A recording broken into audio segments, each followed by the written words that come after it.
Assalamualaikum warahmatullahi wabarakatuh.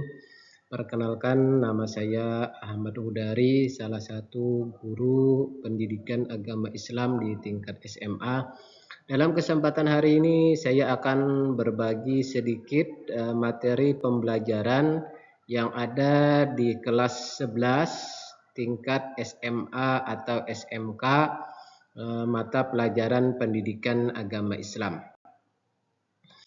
Pada hari ini kita akan membahas materi tentang ketentuan pernikahan di dalam Islam. Di sini ada beberapa gambar. Mungkin dari gambar ini kita bisa merenung kembali bahwa bisa jadi di dalam kehidupan kita ataupun di sekitaran tetangga kita atau keluarga kita ada melakukan resepsi perkawinan, baik itu dimulai dari acara pernikahan ataupun nanti sampai kepada acara resepsi perkawinan. Nah, ini merupakan dua gambar ini merupakan proses pernikahan yang ada di sekitaran kita. Biasanya diawali dengan kegiatan pernikahan pada gambar yang pertama. Nah, setelah itu dilanjutkan dengan kegiatan resepsi perkawinan gitu. Nah, selanjutnya di dalam ketentuan pernikahan dalam Islam itu nanti ada beberapa ketentuan pernikahan, keabsahan pernikahan di dalam Islam itu ditentukan oleh beberapa persyaratan dan rukun, yaitu nanti di dalam materi ini, di dalam bab ini kita akan membahas ketentuan dalam pernikahan itu meliputi apa saja. Nah, nanti kita akan membahas rukun, kemudian syarat, kemudian orang yang boleh dinikahi, kemudian hak dan kewajiban suami istri, serta akhir dari kegiatan ini nanti adalah resepsi perkawinan kita.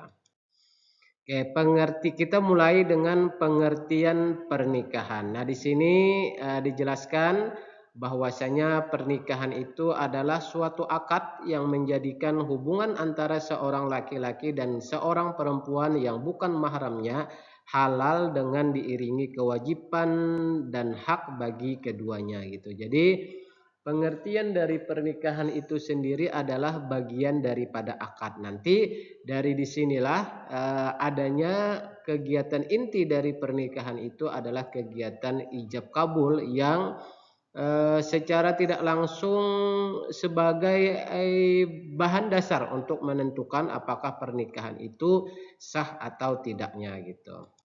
Oke, kemudian kita lanjutkan. Ini hal-hal yang berkaitan yang perlu diperhatikan ketika ingin menuju kegiatan pernikahan. Dimulai dengan menghitab atau meminang perempuan. Nah, kemudian ada yang namanya masa pernikahan. Nah, kemudian kesiapan fisik dan mental. Kemudian memilih pasangan. Nah, dalam memilih pasangan ini perlu kita harus hati-hati gitu. Karena pasangan yang kita pilih itu adalah untuk selamanya, bukan untuk 1-2 atau minggu atau 1-2 bulan saja, enggak. Tetapi untuk seterusnya gitu. Oleh karena itu kehati-hatian di dalam memilih pasangan tentu ini sangat menjadi bahan dasar untuk kelangsungan hidup berumah tangga tersebut gitu. Nah, kemudian memang pada dasarnya seseorang boleh menikah, namun nanti kebolehan dia menikah itu, hukum pernikahan itu tergantung kepada individu masing-masing. Ada orang yang wajib menikah, ada orang yang sunat menikah, ada orang yang jaiz, kemudian ada orang yang haram menikah gitu. Nah, setidaknya kita ketika ingin menikah ya paling kadang kita di posisi sunat. Kapan seseorang sunat menikah? Yaitu ketika telah memenuhi syarat menikah namun tidak khawatir untuk berbuat zina gitu. Nah, ini di sini disilahkan nanti dibaca lagi ketentuan-ketentuan wajib menikah gimana, sunnah menikah gimana, jaiz menikah gimana dan seterusnya gitu. Nah, kemudian tujuan dari pernikahan di sini ada 5 tujuan pernikahan itu dianjurkan di dalam hukum Islam gitu. Di sini ada misalnya menikah merupakan cara untuk mendapatkan melanjutkan keturunan yang sah dan halal gitu. Kemudian rukun pernikahan. Nah, di dalam rukun pernikahan inilah nanti yang menyebabkan ketentuan pernikahan itu pada dasarnya berkaitan dengan rukun pernikahan. Pernikahan dianggap sah atau tidaknya itu tergantung pada rukun pernikahan di sini. Apa saja rukun pernikahan? Yang pertama dulu harus ada calon suaminya gitu. Mm-mm.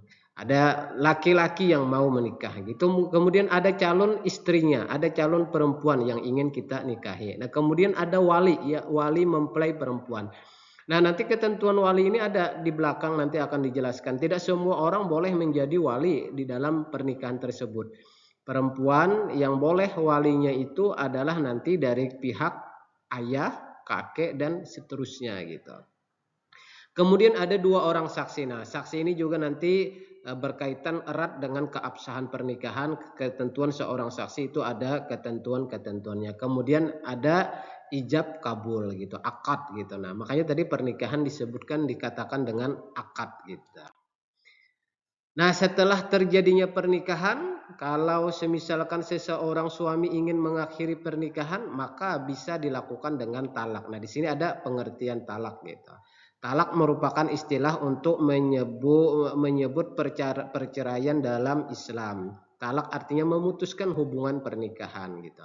Nah, kemudian hukum menalak, ada beberapa hukum talak di dalam agama Islam. Jadi jangan sampai kalau kita menalak istri kita itu, maka jangan sampai pada posisi haram gitu. Nanti berdosa gitu. Nah, kemudian bentuk-bentuk talak di sini ada dua, ada yang namanya talak raj'i, ada yang namanya talak bain gitu. Kemudian jumlah atau batasan talak, nah secara tidak langsung agama kita membatasi seorang laki-laki itu boleh mentalak istrinya cuma sampai 3 kali saja gitu. Nah, kemudian di sini ada tata cara menjatuhkan talak. Cara menjatuhkan talak kepada seorang perempuan itu bisa secara langsung, secara jelas ataupun secara sindiran gitu. Kemudian penyebab terjadinya talak. Nah, di sini ada 4 gitu. Selain diucapkan, talak bisa juga terjadi dari 4 kegiatan ini gitu. Nah, kemudian ada yang namanya khulu gitu. Itu nanti silahkan dibaca-baca. Kemudian ada juga yang namanya pasah gitu. Nah, setelah itu, setelah istri ditalak oleh suami, maka ada yang namanya masa iddah gitu. Masa iddah ini adalah masa menunggu.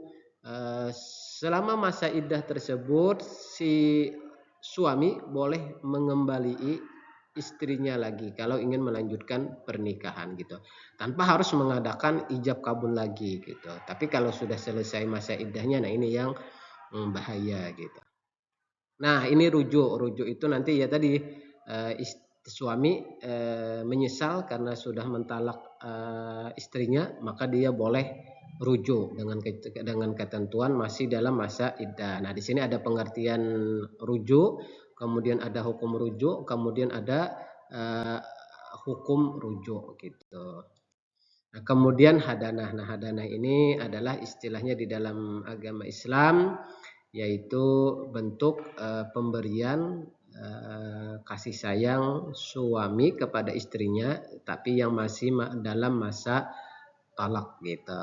Setelah suami mentalak istrinya, dia masih ada yang namanya kewajiban-kewajiban yang harus dia laksanakan. Nah, ini undang-undang perkawinan. Undang-undang perkawinan itu dilegalkan di dalam agama kita, dilegalkan di dalam negara kita, tercantum di dalam Undang-Undang Nomor 1 Tahun 1974 gitu. Nah, kemudian hikmah dan manfaat dari pernikahan dalam Islam, tentu apapun yang disyariatkan Islam di dalam pernikahan pasti ada mengandung manfaat. Ya, begitu juga dengan pernikahan, tentu ada mengandung manfaat. Apa saja manfaatnya nih? Di sini ada beberapa manfaat di dalam pernikahan gitu. Nah, ini juga merupakan manfaat-manfaat dari pernikahan.